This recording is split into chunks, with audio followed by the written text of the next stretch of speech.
नमस्कार, news 24 today में आपका हार्दिक स्वागत है। तो आज का डिस्कशन की शुरुआत करते हैं एक अच्छे थॉट के साथ। ख्वाब ऊंचे होने चाहिए, परिस्थितियां चाहे कैसी भी हो।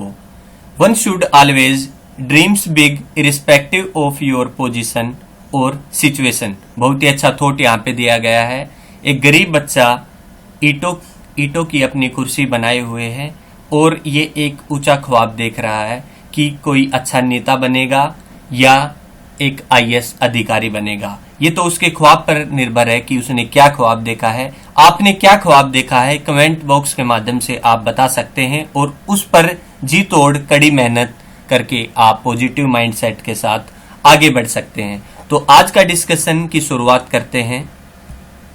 तो एल्कोहल इकोनॉमिक पर ये डिस्कशन है। तो शराब नहीं बिकने से राज्य सरकारों को कितना नुकसान हुआ है, तो इसी के लिए ये डिस्कशन है। तो आज के डिस्कशन की हम शुरुआत करते हैं। तो कोरोना को फैलने से रोकने के लिए देश में लगी लॉकडाउन में अब थोड़ी ढील मिलने लगी है।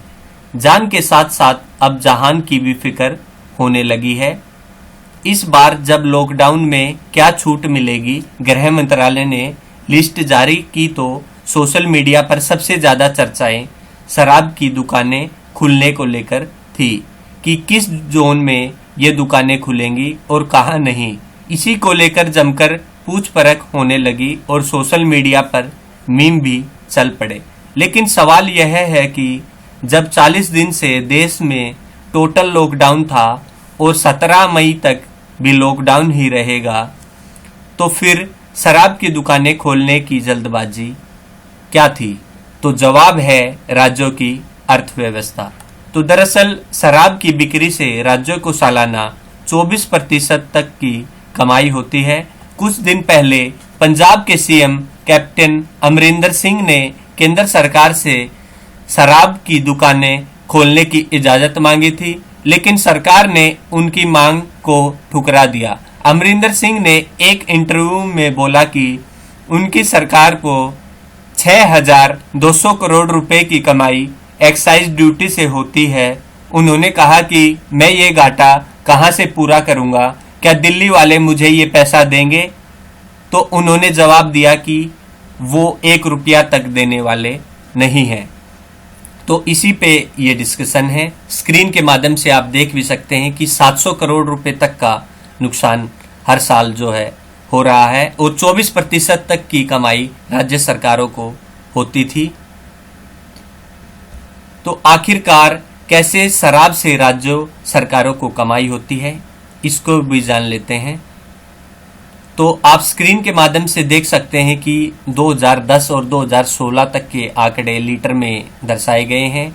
देश में कितनी शराब बिकी और पुरुषों और महिलाओं की संख्या है, आप देख सकते हैं। और ये शराबों की लिस्ट भी है कि कितनी शराब कौन कौन सी कंपनियां की बिकी हैं। तो ये सारी डिटेल आप देख सकते हैं। तो राज्य सरकारों की कमाई के मुख्य source state GST, land revenue, petrol diesel पर लगने वाले वैट सेल्स टैक्स, शराब पर लगने वाली एक्साइज ड्यूटी और बाकी टैक्स। शराब सरकार को होने वाली कुल कमाई में एक्साइज ड्यूटी का एक बड़ा हिस्सा होता है। एक्साइज ड्यूटी सबसे ज्यादा शराब पर ही लगती है।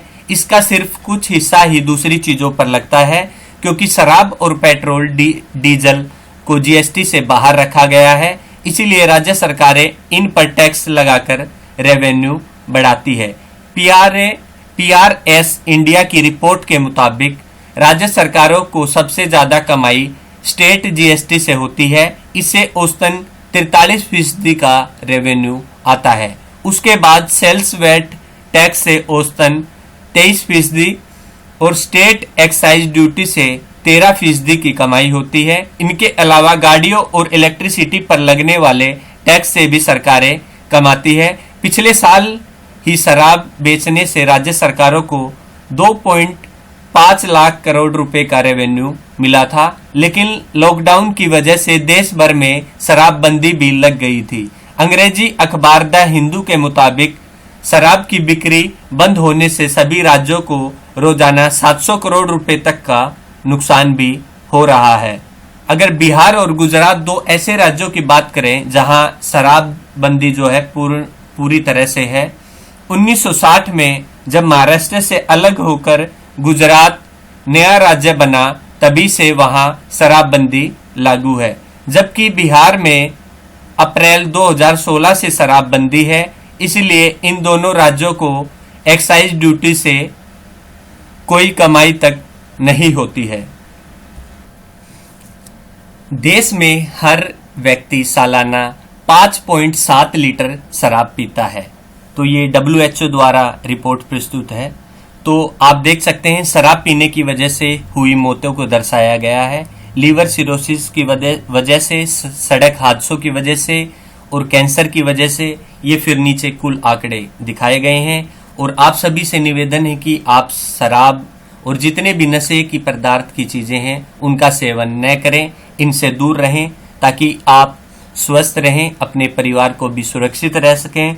तो भारत में शराब पीने वाले भी हर साल बढ़ते ही जा रहे हैं। 2018 में WHO की रिपोर्ट आई थी। इसके मुताबिक देश में 2005 में हर व्यक्ति 15 साल से ऊपर 2.4 लीटर शराब पीता था, लेकिन 2016 में ये खपत 5.7 लीटर हो गई। हालांकि इसका मतलब ये नहीं है कि देश का हर व्यक्ति शराब पीता है। इसके साथ ही पुरुष और महिलाएं में भी हर साल शराब पीने की मात्रा भी 2010 की तुलना में 2016 में बढ़ गई थी। 2010 में पुरुष सालाना 7.1 लीटर शराब पीते थे, जिसकी मात्रा 2016 में बढ़कर 9.4 लीटर हो गई, जबकि 2010 में महिलाएं 1.3 लीटर शराब पीती थी। 2016 में यही मात्रा बढ़कर 1.7 लीटर हो गई। WHO की रिपोर्ट के मुताबिक 2016 में भारत में शराब पीने की वजह से 2.64 लाख से ज्यादा मौतें हुई थी। इनमें से 1,40,632 जाने सिर्फ लीवर सिरोसिस से गई थी, जबकि 92,000 से ज्यादा लोग सड़क हादसों में मारे गए थे। तो आशा करता हूं कि आज आपको डिस्कशन अच्छा लगा होगा, उपयोगी जानकारी आप तक पहुंची होगी।